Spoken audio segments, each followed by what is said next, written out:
예수 그리스도 안에 있는 나라는 제목으로 하나님의 말씀 전하겠습니다. 신약 성경에는 그리스도 예수 안에라는 말 또는 예수 안에 또는 예수 그리스도 안에라는 이 표현이 140회 정도 나옵니다. 대부분 이제 사도 바울이 쓰고 있는 표현들이고요. 그 안에, 주 안에라는 표현까지 쓰면 200회가 넘는 표현들이, 이런 표현들이 나옵니다. 사도 바울의 서신들의 대부분의 가장 큰 핵심이 뭐냐면, 복음서와 서신서의 차이는, 복음서는 예수 그리스도가 누구신지를 우리에게 보여주시는 것이고, 서신서는 그 예수 그리스도를 구주로 영접한 우리가 어떻게 살아가는 삶을, 우리는 누구이고 주 안에서 우리는 어떤 삶을 살아야 되는지를 우리에게 가르쳐주는 말씀이에요. 그런 많은 말씀들 중에서도 특별히 이 로마서의 말씀은 그리스도 예수 안에 있는 내가 누구인지를 우리에게 잘 가르쳐주고, 그런 나는 어떻게 살아야 되는지를 우리에게 잘 가르쳐주는 귀한 하나님의 말씀입니다. 우리가 로마서 말씀을 묵상하면서 오늘은 그리스도 예수 안에 있는 내가 누구인지를 깨닫는 그런 은혜가 있기를 바라고, 그리스도 예수 안에 있는 나라는 분명한 정체성을 우리가 깨달을 때 우리는 이 땅에서 하나님께서 우리를 위하여 예비하시고 약속하신 그 복을 정말 우리의 이 삶 가운데 누리며 하나님의 선한 뜻 안에서 그렇게 하나님의 뜻을 이뤄가는 삶으로 살아갈 수 있도록 주께서 함께하여 주실 줄로 믿습니다. 오늘 이 사도 바울이 우리가 읽은 이 로마서 본문, 짧은 본문 안에 그리스도 예수 안에 있는 사람이 누구인가에 관한 두 가지 중요한 정체성을 우리에게 말씀해 주고 있고, 그것은 곧 우리가 어떤 삶을 살아가야 되는지를 우리 가운데 잘 가르쳐 주고 있습니다. 저는 오늘 성령께서 우리 각 사람 가운데 함께하여 주셔서 이 말씀이 정말 우리 안에 깨달아지고, 그냥 머리로 이해하는 것이 아니라 우리 안에 깨달아지는 그러한 은혜가 있기를 주의 이름으로 축복합니다. 바울은 먼저 8장 12절에 보면 이렇게 얘기합니다. 그러므로 형제들아, 우리가 빚진 자로 돼 육신에게 져서 육신대로 살 것이 아니니라 라고 얘기합니다. 바울은 자신을 누구라고 얘기하는 거예요? 바울뿐만 아니라 우리죠. 우리를 누구라고 얘기하냐면 빚진 자다라고 얘기합니다. 빚진 자. 오페일레타이라는 이 빚진 자라는 헬라어 단어는 단순히 돈을 꾸어서 돈을 갚아야 할 돈이 있는 채무자를 의미하는 것이 아니라 삶으로 반드시 갚아야 될 책임이 있다는 이 책임적 의무를 우리에게 얘기하는 거예요. 책임적 의무. 빚진 자다. 여러분, 빚진 자라는 어감은 이렇게 별로 좋은 어감은 아니죠. 그런데 사도 바울은 우리가 다 빚진 자다라는 것이에요. 그렇기 때문에 이 빚진 자라는 것을 깨닫는다는 것이 참 중요해요. 사도 바울은 자신이 빚진 자라는 것을 깨닫고, 근데 이 빚은 은혜의 빚이에요. 사랑의 빚이에요. 사랑의 빚진 자임을 깨달았기 때문에 이것이 사도 바울의 생애를 이끌어가는 원동력이 되었습니다. 한 사람 바울이 그의 일생을 하나님 앞에 헌신함으로 열방의 땅끝이라고 여겨졌던 서번화까지 하나님의 복음이 편만하게 전해질 수 있었던 바울의 생애를 끌고 갔던 그 원동력이 우리는 빚진 자다. 하나님의 은혜에 내가 빚을 졌고 사랑에 빚을 진 자다라는 이 빚진 자라는 이 정체성을 바울은 알고 있었어요. 자, 이것은 감사함으로 오는 바울의 의무를 다하는 삶이 되겠죠. 그렇다면 우리는 정말 어떤 빚을, 은혜의 빚을, 어떤 빚을 졌는지를 안다는 게 참 중요합니다. 이걸 깨달을 수 있으면 참 좋겠어요. 바울은 로마서에서 이것을 계속해서 우리에게 말씀을 하고 있습니다. 특별히 8장을 시작하면서 그 얘기를 많이 강조를 했죠. 먼저는 우리가 그리스도 예수 안에서 갚을 수 없는 은혜를 입었다라고 말하는데, 우리가 받은 은혜가 뭐냐? 에베소서 1장 7절은 우리가 분명히 말씀합니다. 이것도 바울이 역시 우리에게 말씀하는 거죠. 우리는 그리스도 안에서 그의 은혜의 풍성함을 따라 그의 피로 말미암아 속량 곧 죄사함을 받았느니라 라고 얘기합니다. 그리스도 안에서 그의 피로 말미암아, 이게 십자가 대속의 사건이죠. 예수 그리스도께서 십자가에서 피 흘리시고 죽으심으로 그의 피로 말미암았다는 것은 예수님의 희생, 예수님의 죽으심을 말미암는 거예요. 그래, 이 예수님의 십자가의 죽으심이 속량이 되었다는 거예요. 이게 뭐냐면 값을 주고 산다는 의미예요. 죄에 대한 값은, 죄의 삭은 사망이죠. 그래서 우리는 죄와 사망의 종로를 닫은 것, 이게 우리의 예전의 삶의 모습이었어요. 로마서 8장 1절은 여기서 우리가 죄와 사망의 종로를 닫은 여기에서 하나님은 성령의 생명의 성령의 법으로 우리를 해방하셨다고 말씀하시는 것.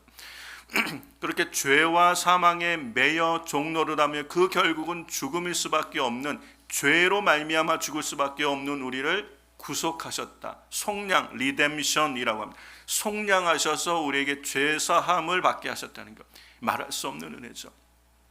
인간이 오늘 경험하는 모든 고통과 악은 이 죄로부터 오는 것이죠. 창세기 3장에 아담과 하와의 범죄 이후로 인류는 죄와 사망의 권세 아래 종로로 타고 있는 것이, 벗어날 수 없는, 의인은 없나니 하나도 없는, 우리 안에 가르치지 않아도 우리의 sinful nature, 우리 안에는, 본성 안에는 악이 있다는 걸 우리가 알 수 있어요. 여러분의 어린 자녀들에게 악한 것을 가르치는 부모가 어디 있어요? 그런데 아이들은 가르치지 않아도 시기하고 질투하고 남의 것을 빼앗고 미워하고 화내고 분노하는 것, 가르치지 않아도 우리 안에는 악이 있다는 걸 알 수 있어요. 그런 죄의 악으로 말미암아 종노릇하는 것이 우리의 모습이요. 이 죄 문제가 해결되지 않는 한 우리 인생은 고통이라는 것이 해결될 수가 없어요. 그리고 그 결국은 사망인 것이에요. 그렇게 우리는 이 죄 문제 안에 갇혀 있는, 죄와 사망의 권세 아래 갇혀 있는 우리를 죄 사함의 은혜를 얻게 하는 것. 여러분, 우리가 이 죄의 굴레에서 해방된다는 것은 우리로서는 불가능한 일이에요. 우리의 본성이 그렇기 때문에 이걸 불가능한 일을 하나님이 하신 거예요. 율법이 육신이 연약하여 할 수 없는 그것을 하나님이 하셨다는 거예요. 그래서 그 아들 안에서 우리 그 피로 우리에게 죄 사함을 얻게 하신 것, 이게 우리가 받은 말할 수 없는 은혜예요. 죄와 사망의 권세에서 생명의 성령의 법으로 우리가 해방되어진 이 일을 주님이 하셨다는 것. 죄사함을 우리가 얻었고요. 죄사함만이 아니라 이 죄사함을 받았다는 얘기가 뭐냐면 하나님 앞에 의롭게 되었다라는 의미예요. 그리스도 예수 안에, 이 모든 것이요 전부 다 그리스도 예수 안에 있는 거예요. 그리스도 예수 안에 있는 속량, 이 리뎀션으로 말미암아 하나님의 은혜로 자, 우리가 누리는 이 모든 것이 전부 다 하나님의 은혜 안에 있는 것임을 알 수 있죠. 값없이 의롭다 하심을 얻은 자 되었느니라. 저와 여러분이요 하나님 앞에 값없이 의롭다 여긴 받은 자가 된 거예요.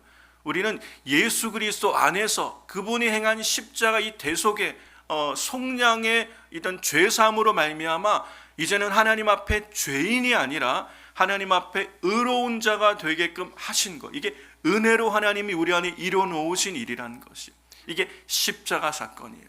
십자가를 믿고 그 예수 그리스도 안에 있는 우리에게는 죄사함이 있고 바로 의롭다 하심을 얻은 의인 되었다는 거예요.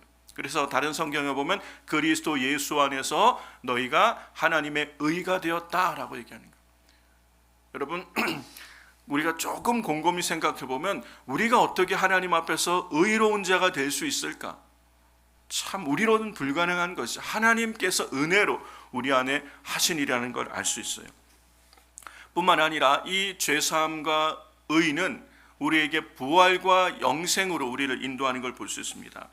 로마서 6장에서 우리에게 같은 이 로마서 6장의 말씀을 4절과 5절 말씀을 한번 잘 여러분 이해를 했으면 좋겠어요. 그러므로 우리가 그의 죽으심과 합하여 세례를 받음으로, 이 침례를 받는다는 것의 의미가 어떤 것인지 우리가 여기서 잘 알 수 있어요.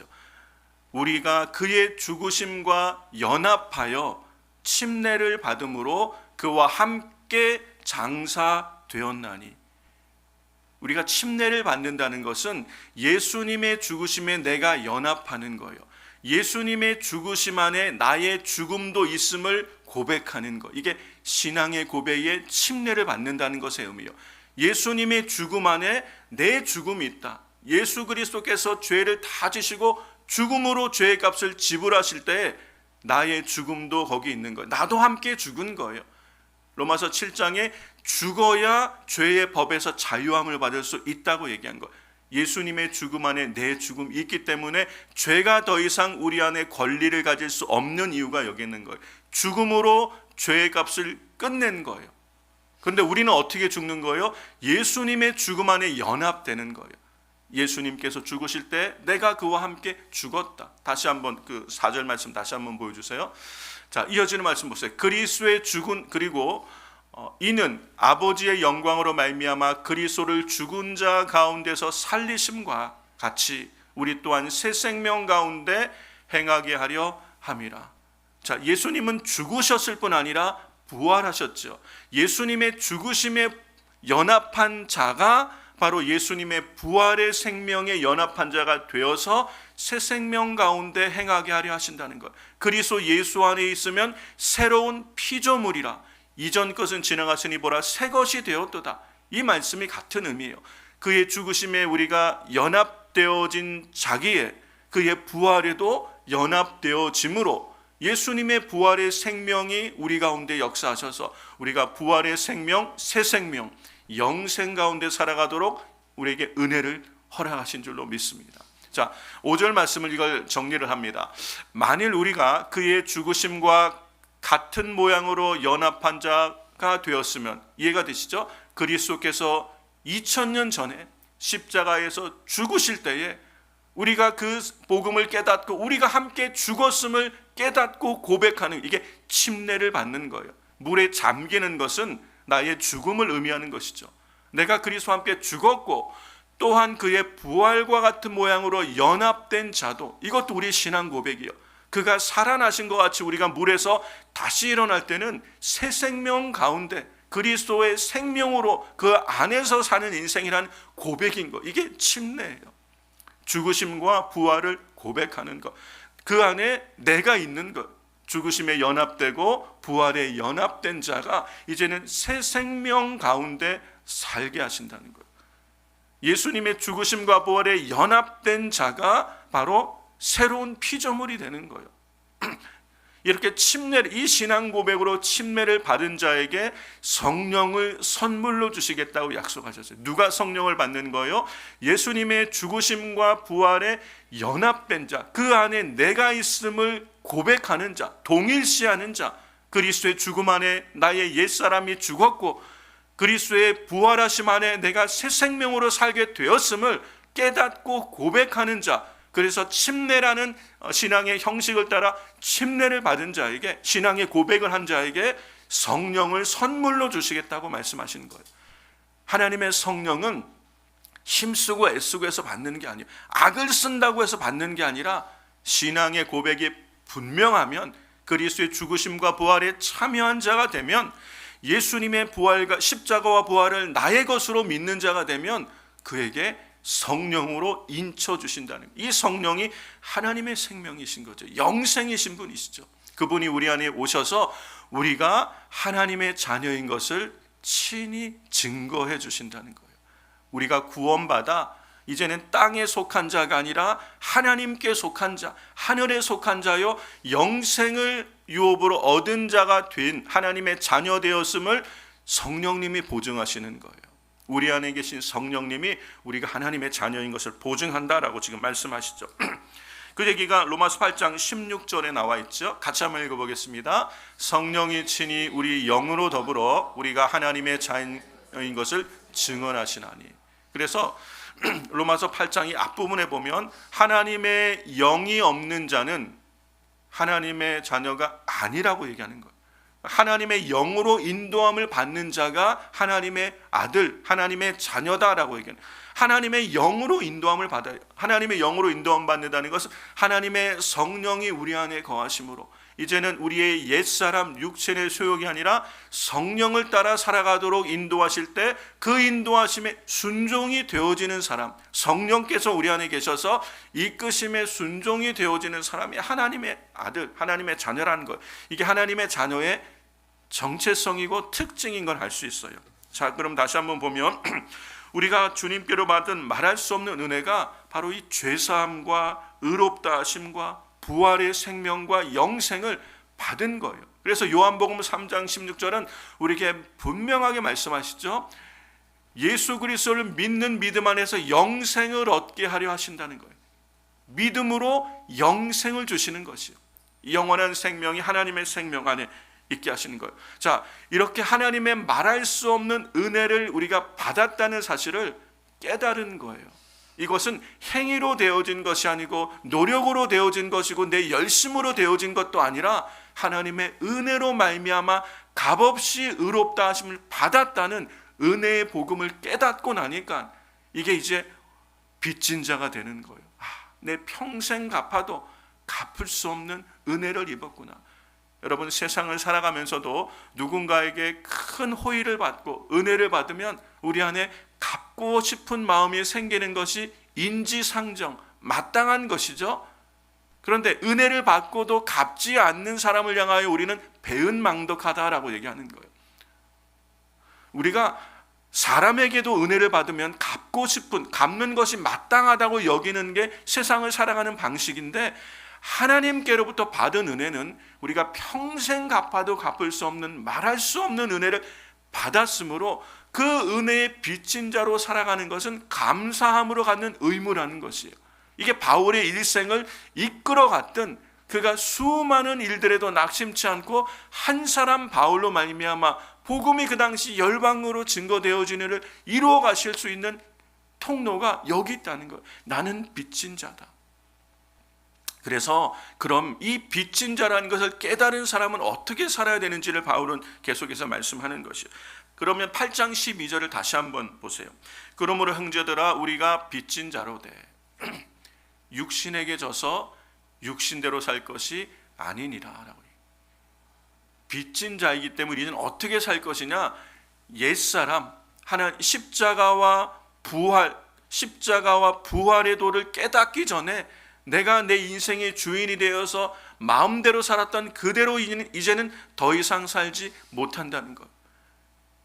하나님의 은혜와 사랑이 십자가에 나타났고 하나님이 우리를 얼마나 사랑하시는지, 그 은혜가 얼마나 큰지를 깨달았다면 이제는 우리가 육신에게 져서 육신대로 살 것이 아니다라는 것이, 다시 우리가 마치 은혜와는 아무 상관이 없는 사람처럼 그렇게 살아갈 수 없다라는 것을 바울은 지금 이야기하고 있는 것이죠.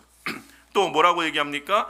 어떻게 그럼 우리는 육신에게 지지 않고 육신을 이기는 삶을 살아가냐? 그것도 하나님께서 우리에게 은혜로 가르쳐 주시고 주셨다는 거예요. 영으로서 몸의 행실을 죽이면 산다라는 거예요. 영으로서 몸의 행실을 죽이면, 자, 너희가 육신대로 살면 반드시 죽을 것이로되 영으로서 몸의 행실을 죽이면 살리니. 이 말씀이 오늘 예배를 드리는 우리에게 정말 깨달아졌으면 좋겠어요. 이 로마서의 8장 말씀이 너무너무 귀합니다. 육신을 쫓는 자는 육신의 일을 생각합니다. 육신에 거하는, 육신 안에 죄와 사망의 종로를 하는 우리의 몸, 육신이 이끈 대로 살아가는 사람은 생각도 육신의 것을 생각하는 거예요. 육신을 쫓는 자는 육신의 일을 생각하고 영을 쫓는 자는 영의 일을 생각하나니. 육신의 생각은, 육신의 생각을 쫓는 자의 결국이 뭐라는 거예요? 육신의 생각은 사망이요 영의 생각은 생명과 평강이라는 거예요. 여러분, 우리에게 분명한 길이 있어요. 우리는 말할 수 없는 은혜를 받았다면 이제는 육신을 따라 사는 인생이 아니라 영으로서 육신의 행실, 몸의 행실을 죽이며 이제는 하나님을 기쁘시게 하는 삶을 살아가는 것이 은혜의 빚을 진 우리에게 마땅한 삶의 모습이라는 것이에요. 우리가 어떻게 더 이상 육신 가운데 거할 수 있으리요? 이제는 우리를 새롭게 하신, 그래서 우리를 하나님의 자녀 삼으신 하나님의 은혜 안에 거하며 이제는 내 육신을 기쁘게 하는, 내 마음에 원하는 대로 욕심과 탐심이 이끄는 대로 그냥 내 삶을 방치하고 미움과 시기와 다툼이 일어나는 그 모습 그대로 이끌려 다니는 삶이 아니라 내 안에 거하시는 성령의 소욕을 따라 하나님이 기뻐하시는 것을 우리에게 가르치시고 우리를 이끄시기 원하는 성령님께 순종함으로 몸의 행실을 죽이면 살게 된다는 거예요. 하나님을 기쁘시게 하는 성령 하나님의 자녀의 삶을 살아갈 수 있게 된다는 것이에요. 우리가 누구인지를 가르쳐 주셨고 우리가 어떻게 살아야 되는지도 가르쳐 주셨어요. 그런데 우리는 익숙하지 않다고, 우리는 자꾸 익숙한 것으로 돌아가고 싶은 회귀 본능이 있어요. 그게 뭐예요? 옛사람의 모습으로 몸의 소욕을 따라 내가 익숙하니까 이거를 싸워서 내가 이거를 새롭게 내 인생을 바꾸고자 하는 이 열정이 우리에게 약한 거예요. 이걸 이겨내지 못하고 조금만 하다가 힘들어. 아유, 이렇게 힘들게 신앙생활을 해야 돼? 아유, 너무 힘들어. 그냥 편하게 하려는 그 모습으로 돌아가면 결국 우리가 어디로 가는 거예요? 몸의 행실을 따라 살아가는, 육신이 원하는 대로 살기가 쉬운 거예요. 그래서 이 신앙생활이 쉽지가 않기 때문에 믿음의 선한 싸움을 싸우라라고 얘기하는 거예요. 육신이 원하는 데가 아니라 영이 이끄시는 대로 끊임없이 싸우는 삶을 싸워나가는, 이게 성도의 영적 전쟁이고 믿음의 선한 싸움이 되는 거예요. 천국은 침노하는 자가 차지하게 될 것이다. 이 말씀이 뭐냐면 가만히 있어서 우리가 구원 얻는 게, 가만히 놔두면, 집도 가만히 놔두면 다 폐가가 되는 것처럼 우리도 가만히 놔두면 그냥 몸이 원하는 대로 살아가기에 익숙한 인생이 되는 거예요. 가만히 있어서는 가나안 땅을 차지할 수 없죠. 싸워서 취해야 되는 게 약속의 땅이었어요. 우리에게 이미 은혜를 주셨고 우리를 자녀 삼으셨고 우리에게 성령으로 함께 하신 하나님은 성령을 따라 믿음의 선한 싸움을 싸워서 영생을 취하라라고 말씀하시는 거예요. 우리는 끊임없이 믿음의 선한 싸움을 싸우셔야 돼요. 그 안에 하나님의 약속을 이뤄가는 믿음의 삶이 있게 되는 줄로 믿습니다. 자, 이게 우리가 하나님의 빚진 자라는 것이에요.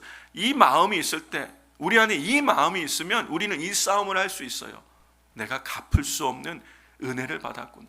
저는 오늘 성령께서 우리 성도님들의 마음을 정말 만지셔서 우리 안에 이것이 깊은 은혜 가운데 깨달아지는 은혜가 있기를 주의 이름으로 축원합니다.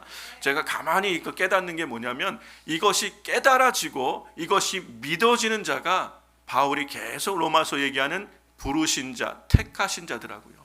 여러분, 택한 자, 하나님이 택하시고 구원하기로 작정하고 부르신 자가 뭔가 한동안은 고민한 적이 있어요. 누구는 택하고 누구는 택하지 않았나. 그런데 가만히 보니까 이 복음을 듣고 깨닫는 거예요. 깨닫고 그 안에 내 삶을 드리는 거예요. 그렇구나. 이 말씀이 믿어지고 깨달아진 자가 하나님이 부르신 자고 택하신 자더라고요. 그에게 영광을 하나님께서 허락하신다는 거예요.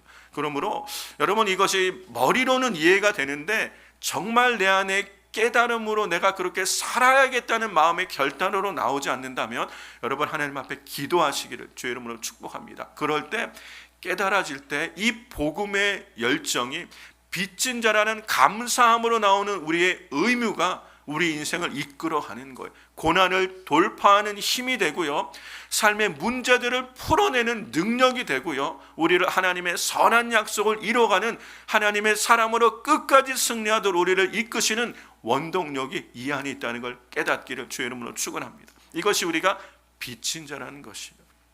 자, 바울은 더 나가서 우리가 빚진 자일 뿐 아니라 17절에서는 뭐라고 얘기합니까? 우리가 하나님의 자녀라고 말씀하셨죠. 성령께서 우리가 하나님의 자녀임을 증거하신다라고 말씀하신 후에 16절에 말씀하신 후에 17절에는 자, 그러면 자녀이면 또한 상속자다라는 거예요. 우리는 하나님 나라의 상속자다라는 거예요. 빚진 자라야 상속자가 될 수 있다는 얘기예요. 쉽게 말하면 우리가 빚진 자였기에 이제는 상속자가 된 것이에요. 하나님의 자녀이면 또한 상속자, 곧 하나님의 상속자요. 상속자가 뭔지 아시죠? 부모의 기업을 유업으로 이어받을 자라는 거예요. 그리스도와 함께 한 상속자니 우리가 그와 함께 영광을 얻기 위하여 고난도 함께 받을 것이라. 자, 상속자로서 무엇을 상속하게 될까요? 말할 수 없는 하나님의 영광을 상속하게 되는 거예요. 하나님 나라의 권세와 능력을 상속하였고 그리고 하나님께서 우리에게 주시기 원하는 그 말할 수 없는 영광과 은혜를 다 우리에게 유업으로 상속한 자가 되었다는 거예요. 자, 로마서 8장 29절과 30절 말씀을 한번 보세요. 하나님이 미리 아신 자들을 또한 그의 그 아들의 형상을 본받게 하기 위하여. 이 로마서의 말씀 한 구절 한 구절이요, 여러분 곰곰이 생각해 보면 이게 은혜예요. 이게 복음을 깨닫는데 참 놀라운 말씀들을 우리에게 허락하고 계세요. 하나님이 미리 아신 그들, 이게 빚진 자의 마음을 가질 수 있는 사람들이 미리 아신 자들이에요. 또한 그 아들의 형상을 본받게 하기 위하여. 독생하신 하나님의 아들의 형상 미리 정하셨으니 이는 그로 많은 형제 중에 맏아들이 되게 하려 하심. 예수님은 독생자셨지만 맏아들이시고 이제는 그리스도 예수 안에서 우리가 그의 양자가 되었죠. 우리가 아까 읽었던 양자의 영을 우리에게 주셔서, 성령을 우리에게 주셔서 성령으로 하나님의 생명을 가진 모두가 하나님의 자녀가 되었어요. 그래서 예수님은 이제 우리의 맏형제가 된 거예요. 마치 된, 우리는 그 아래 모든 형제들이 되게 하시는 거예요. 하나님의 자녀가 되게 하신 거라는 거예요. 30절 말씀 보세요. 미리 정하신 그들을 또한 부르시고 부르신 그들을 또한 의롭다 하시고 의롭다 하신 그들을 또한 영화롭게 하셨느니라. 이게 상속자 된 우리에게 주실 하나님의 약속이, 아니 이미 이루어진 약속이. 하나님은 이미 영화롭게 하신 거예요. 이미 영광을 받으신 거. 우리를 하나님의 자녀라는 것이 얼마나 영광스럽고 영화로운 것이에요. 이걸 유업으로 누리게 하셨고, 하나님의 자녀가 여러분 되셨다는 게 뭐냐면 한 번 죽는 것은 사람에게 정하신 것이요 그 외에는 심판이 있겠다고 성경이 얘기했죠. 그 심판에 이르지 아니하는 거예요. 이게 하나님의 자녀의 권세예요. 한 번 죽는 것은 누구에게나 정해져 있어요. 우리는 육신의 몸을 갖고 이 땅에 태어났기 때문에 육신의 몸은 죽습니다. 흙으로 돌아가는 거예요. 모든 사람이 한 번은 죽게 돼 있어요. 이거는 예외가 없죠. 그러나 두 번째 죽음도 있다고 얘기했어요. 이건 둘째 사망, 불못으로 던져주는 것, 영혼이 지옥, 음부로 해서 지옥으로 가는 것, 이게 둘째 사망이에요. 그런데 우리는 둘째 사망의 해를 받지 않는다고 얘기했어요. 왜요? 하나님의 자녀는 몸의 죽음을 경험한 후에, 몸이 썩어져서 흙으로 더가는 후에 영혼은 죽지 않습니다. 우리의 영혼이 예수 그리스도께 이 땅에 재림하실 때에 부활하는 몸, 신령한 몸으로 다시 입게 되는 거예요. 그 몸은 흙으로 만들어졌던 이 몸과는 다른 신령한 몸이라고 그랬어요. 이 고린도서에 보면 육의 몸이 있는즉 신령한 몸도 있느니라. 예수님이 부활하셨던 그 몸으로 우리가 부활에 참여하게 될 것이란 얘기예요. 그래서 이제는 주님과 함께 영원히 거하게 되는 하나님의 자녀의 권세가 뭐냐면 둘째 심판, 백보자 심판 앞에 서지 않아도 된다는 것. 하나님의 자녀는 우리가 이 땅에 주님과 함께 살고 이 땅의 삶을 마치는 순간 우리는 낙원으로, 우리 영혼은 낙원에 거하고 우리 몸은 흙으로 돌아가죠. 예수님 재림하실 때 우리 영혼과 몸의 부활을, 새로운 몸을 입게 될 것이다. 고린도서를 읽어보면 그렇게 나와 있죠. 그 새 몸을 입게 되는 것, 그게 몸의 부활이에요. 우리가 경험하는 부활은 영혼은 부활하지 않습니다. 원래 있던 거예요. 몸이 부활을 함으로 새 생명 가운데 거하는 새로운 피조물이 되었다는 것이, 이것이 복음 안에 있는 하나님의 자녀에게 주신 말할 수 없는 영광스러운 미래인 것이에요. 그러므로 우리는 우리에게 반드시 일어날 이 미래를 바라보며 기뻐할 수 있는 것, 상속자이므로 이것이 우리 가운데 이루어질 일이기 때문에 우리는 기뻐하는 거예요.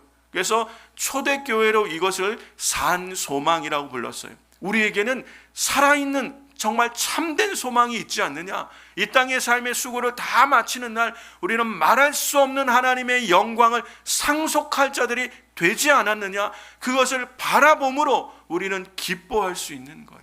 그것이 있기에 이 짧은 이 땅의 생애, 영원에 비교하면 이거는 짧은 시간이죠. 남자들이 군대에서 군생활을 버틸 수 있는 거는 그 2, 3년 짧은 시간 지나면 우리의 실제 본래의 삶으로 돌아갈 수 있기 때문에 우리에게는 영원히 영생이 우리 가운데 있기 때문에 육신의 몸을 입고 사는 이 짧은 생애에 당하는 여러 가지 일들을 우리는 넉넉히 이길 수 있는 것이에요. 우리가 여기에서 육신이 원하는 대로 살지 않고 성령이 이끄는 대로 우리의 삶을 하나님께 드릴 충분한 이유가 여기 있는 거예요. 충분한 근거가 여기 있는 거예요.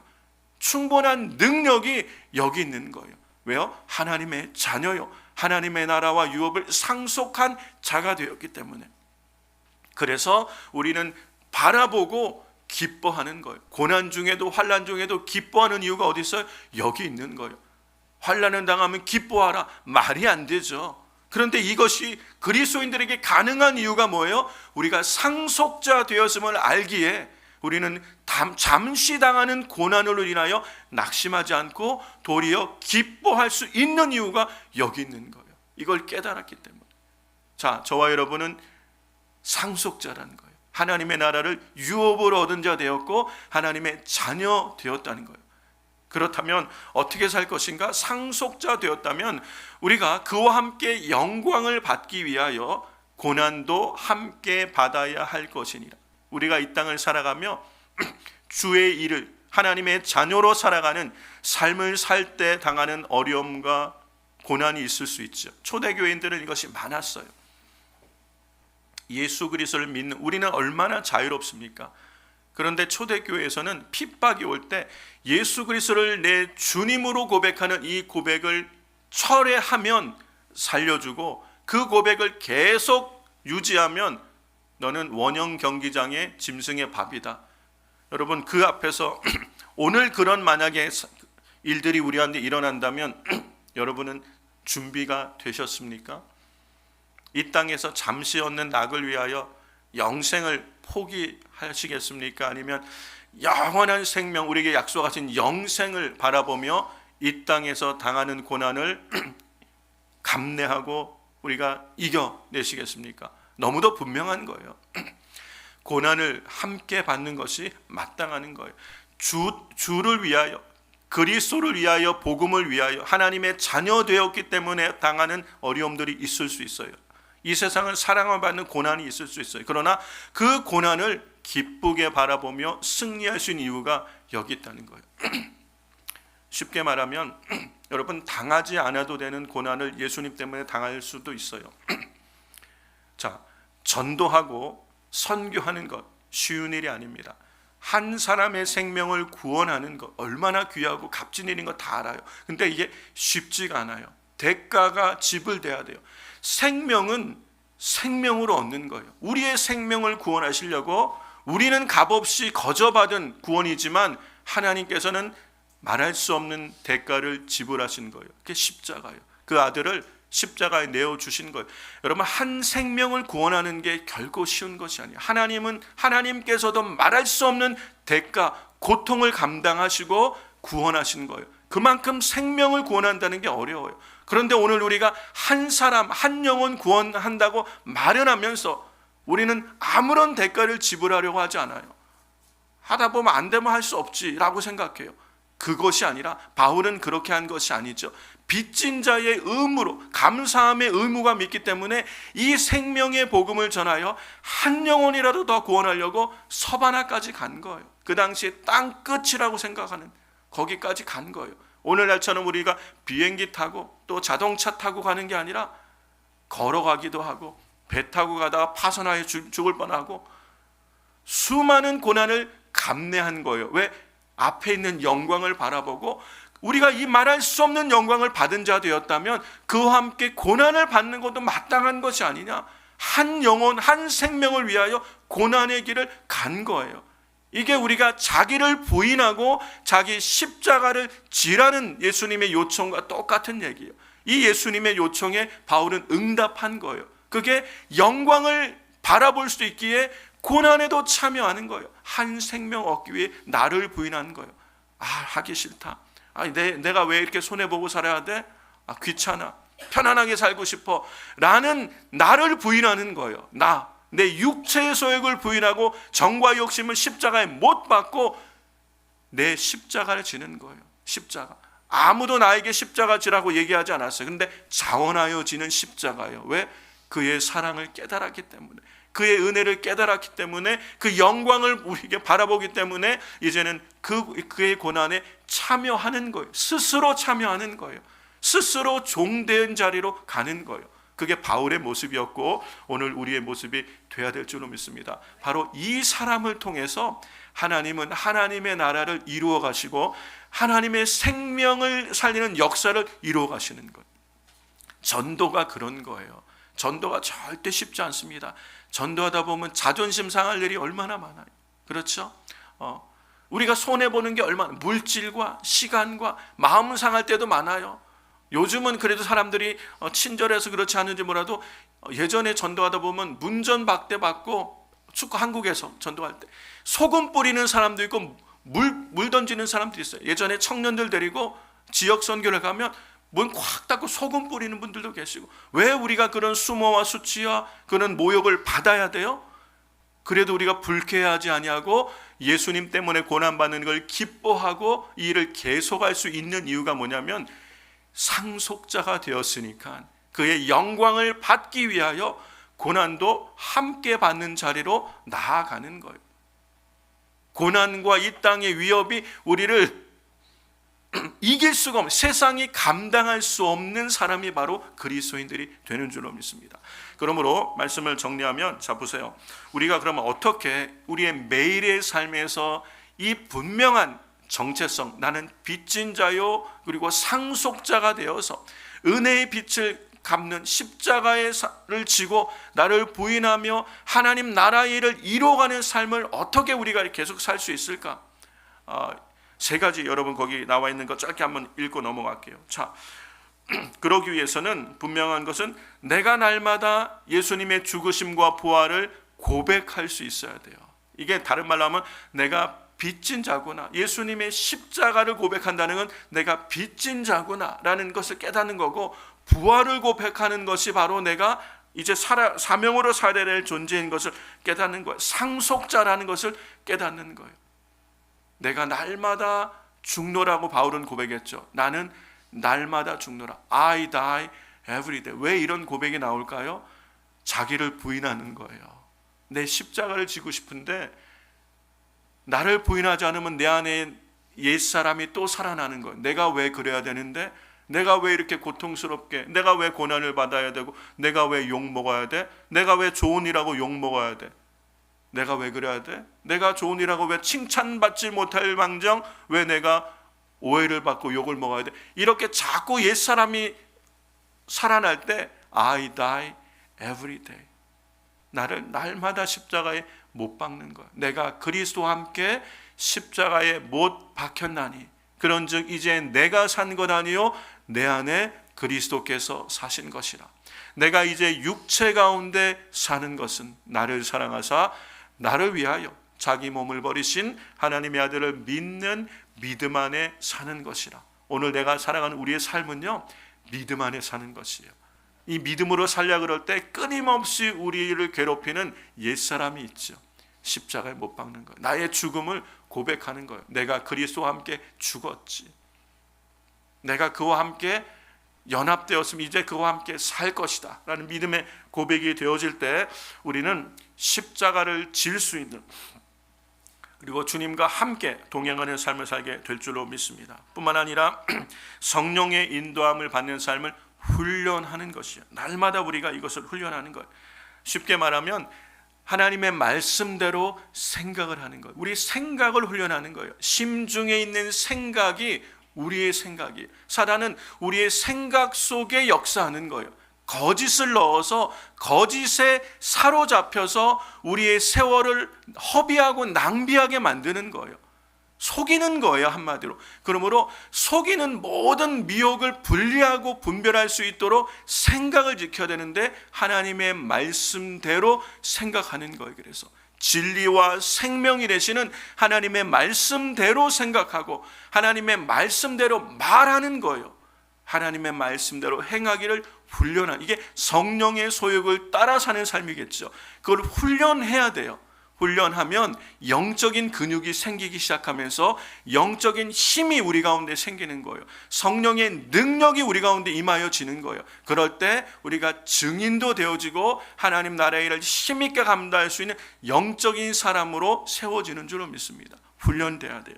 마지막으로는 말씀을 붙들고 기도해야 돼요.